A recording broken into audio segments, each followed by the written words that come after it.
hip hop history, Correct. or in what could be termed like the golden age of hip hop. We define people through the quality of their albums, and now it just doesn't operate like that. Albums don't have, I don't want to say a commercial.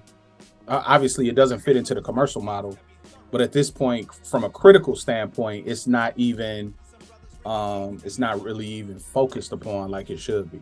Yeah, there's no standard for creating a Right. album of content, that a body of work that tells your story, and your speaks on your world over the past year or two, or however long it was for you to make your second album or your first album. So Right. they've gotten away from that. Now it's about how many people can we grab off of YouTube, Spotify, and everything, and just grab them and make something hit real quick so we can make some money, and get on to the next person, which sucks.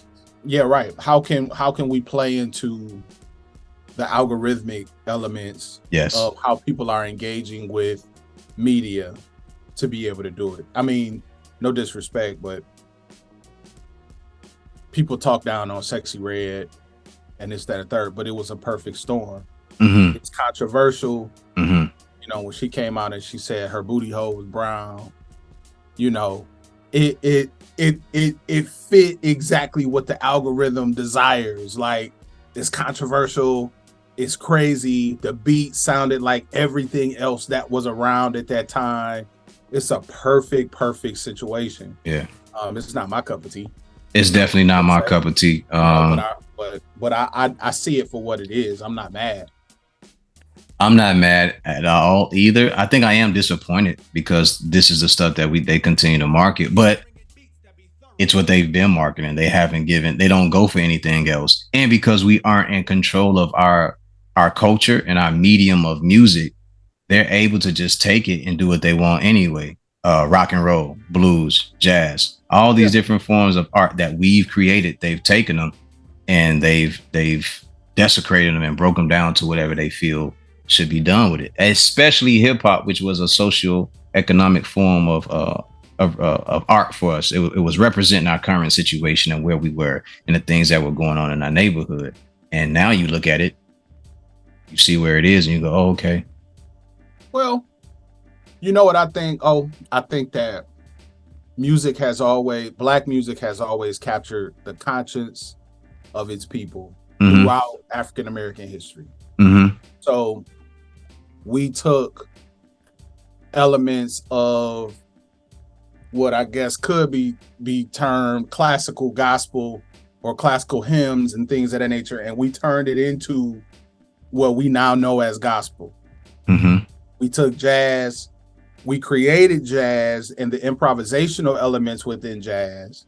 And then even as it was being shifted and transmogrified by the market and by white supremacy, we continue to evolve it. Blues, same thing, captured the social ills, spoken code, so on and so forth, rock and roll, all those things, they get impacted by the market. Yeah. And then we just continue to evolve them and things of that nature. And hip hop was the same way and still is, truthfully, in that people are continuously trying to evolve it. But the problem is now that it is not being governed by simple market demand. It's literally being governed by technology. And technology is driving habits and creating it, you know. And I fear, to be honest with you, I'm a beat maker. I'll give you an example.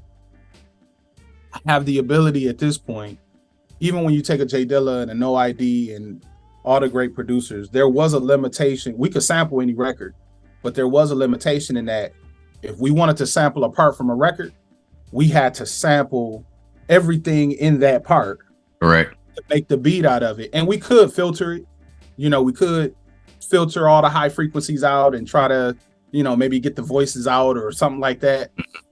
But now you got stem sampling. Yes. You know, where you can You could take the drums out of anything. Out of everything, man. You can move all of it around. Change the key of it, do everything. So, but what's heartening for me is we're gonna find a way to turn that into an art form. But we can't be lazy. We can't be lazy, and we have to be diligent. Everything that we've been doing in hip hop and creating and evolving has either been successful in the market or it's been discarded. Mhm. And we can't, at this point, the market is not about selling records, it's about gathering attention. Okay. So